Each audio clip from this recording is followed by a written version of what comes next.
जय श्री राधे। एक भक्त की यह घटना प्रभु कृपा का प्रत्यक्ष अनुभव परम पूज्य श्री हनुमान प्रसाद पोद्दार जी महाराज की पुस्तक से। यह घटना गत वर्ष 4 अगस्त के रात्रि की है। 2 मास पहले ही मेरे पतिदेव का स्थानांतरण वाराणसी हुआ था। हम लोग सपरिवार वाराणसी आ गए थे। 4 अगस्त को मेरे पतिदेव दौरे पर मिर्जापुर गए। बंगले पर चौकीदार था तथा एक चपरासी एवं मेरा निजी नौकर, ये सब इसी बंगले पर रहते थे। रात्रि को सोए हुए थे। मुझे किसी प्रकार का भय ना था। मैं सब प्रकार अपने को सुरक्षित समझती थी और भगवान श्री श्याम सुंदर को अपना रक्षक समझती थी। मैं और मेरे 4 बच्चे सोए हुए थे। अंदर आंगन में मेरे घर का नौकर सोया था। रात्रि के करीब 2:30 बजे थे।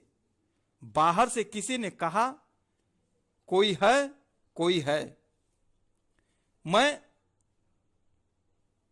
समझ गई कि कोई तार वाला होगा, चौकीदार तार ले लेगा। किंतु दूसरे ही क्षण मेरे कमरे के दरवाजे, जो कि शीशे के ही थे, टूटने शुरू हो गए। मैंने सोचा मेरा चौकीदार कहीं पागल तो नहीं हो गया। मैंने दरवाजे के पास गई। मैंने पूछा कौन है। जवाब में बाहर जो आदमी खड़ा था उसने मुझे पिस्तौल दिखलाया और कहा चुपचाप। मैं तो डर के मारे चीख पड़ी और सीधे अंदर का दरवाजा खोलती हुई आंगन में पहुंची जहां मेरा नौकर सोया था। मैंने उससे कहा कि डाकू कमरे का दरवाजा तोड़ रहे हैं। फिर घबराहट में पता नहीं मैंने क्या कहा। वह एक मोटा डंडा लेकर कमरे में आ गया तो 2 आदमी खिड़की से और 2 आदमी दरवाजे में से धमकाने लगे कि सिटकिनी खोल दो, नहीं तो तुमको मार डालेंगे। लेकिन वह लड़का जो सिर्फ 16-17 साल का रहा होगा, बड़ा बहादुर, वफादार और साहसी था।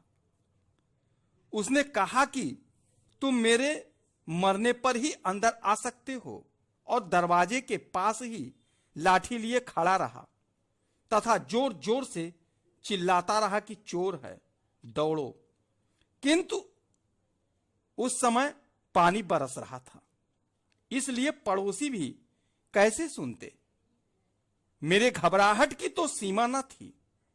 चपरासी और चौकीदार को तो वे लोग पहले ही मारकर भगा चुके थे।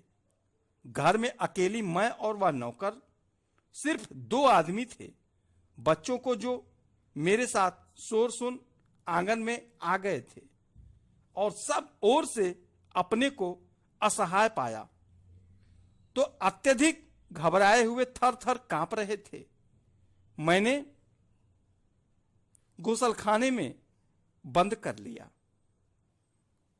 सुना था कि ऐसे लोग बच्चों को भी मार डालते हैं। मैं भगवान से भी प्रार्थना कर रही थी कि वे लोग भले ही सब सामान ले जाएं, लेकिन मेरे नौकर, बच्चों और मुझसे कुछ न कहें।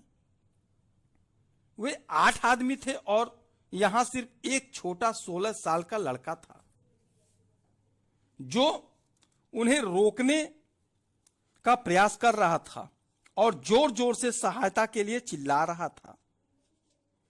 जब मैं सब ओर से निराश हो गई और बच्चों को भयभीत देखा, तब मैंने उनसे कहा कि सिर्फ भगवान का ही आसरा है। वही आसरण शरण करुणा सागर हमारी रक्षा कर सकते हैं। उन्हीं का नाम लो। जब सारे सहारे समाप्त हो जाते हैं तब एकमात्र प्रभु का सहारा ही दिखता है। तभी सच्चे हृदय से उन्हें पुकारा जाता है। मैं अब भी आश्चर्य करती हूं कि उस समय मेरे सब बच्चे अति कातर वाणी में हरे राम राम राम हरे हरे, हरे कृष्ण कृष्ण कृष्ण हरे हरे उच्चारण करने लगे। 5 मिनट भी नहीं बीते होंगे कि एकाएक कमरे में जो नौकर चिल्ला रहा था उसकी आवाज एकदम बंद हो गई। मैंने समझा कि कहीं उसको मार तो नहीं डाला अथवा मुंह में कपड़ा तो नहीं ठूस दिया। प्रभु का नाम लेने के कारण मुझे अंदर शक्ति मालूम हुई और मैं कमरे की ओर यह देखने के लिए भागी कि जो लड़का हमारे लिए अपने प्राण हथेली पर लिए खड़ा है कहीं उसे वे लोग मार न दें। इसके पहले मैं अपनी जान दे दूंगी।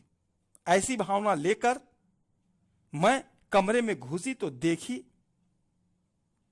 जैसे भगवान साक्षात ही सहायता करने को अपने मधुर नामों को विश्वास पूर्वक पुकारने वाले की रक्षा करने के लिए आ गए हों। हमारे पड़ोसी के ही बंगले में सीओ लाइन्स श्री कमलालाल जी रहते थे। जब हमारे चौकीदार को डाकुओं ने मारकर भगा दिया था तो वह बेचारा गिरता पड़ता बारिश में उन लोगों की आंख बचाकर पीछे के उबड़ खाबड़ रास्ते से श्री मल साहब के यहां पहुंचा और उनके सिपाही को जगाया। उसने शीघ्र ही अपने साहब को जगाया और कहा कि गोस्वामी साहब के घर पर चलिए। गोस्वामी साहब घर पर नहीं हैं और डाकू आ गए हैं। बहू जी और बच्चे अंदर हैं।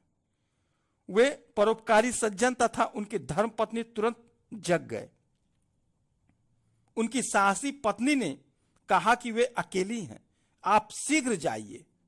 वे अपनी रिवॉल्वर से गोली भरकर वैसे ही नंगे पांव बारिश में भीगते हुए अपनी जान की परवाह ना कर हमारे यहां अपने 2 सिपाहियों को लेकर आ पहुंचे और उन डाकुओं को धमकाया कि यदि नहीं भागोगे तो गोली चला देंगे।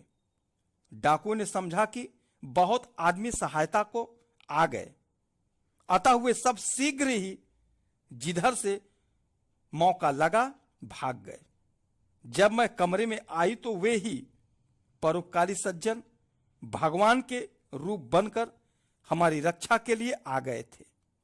मैंने तुरंत उनके चरण पकड़ लिए। धन्य हैं उनकी वीर पत्नी जिन्होंने प्राणों का भय होते हुए भी एक दूसरी नारी एवं उसके बच्चों की रक्षा के लिए अपने पति को भेज दिया। उस दिन मुझे प्रभु के नामोच्चारण एवं उनकी असीम कृपा का प्रत्यक्ष अनुभव हुआ। नाम जप का महत्व मुझे उस दिन पता चला। जय हो भगवान, दीनबंधु की जय हो, दीनानाथ की जय हो। जय श्री राधे।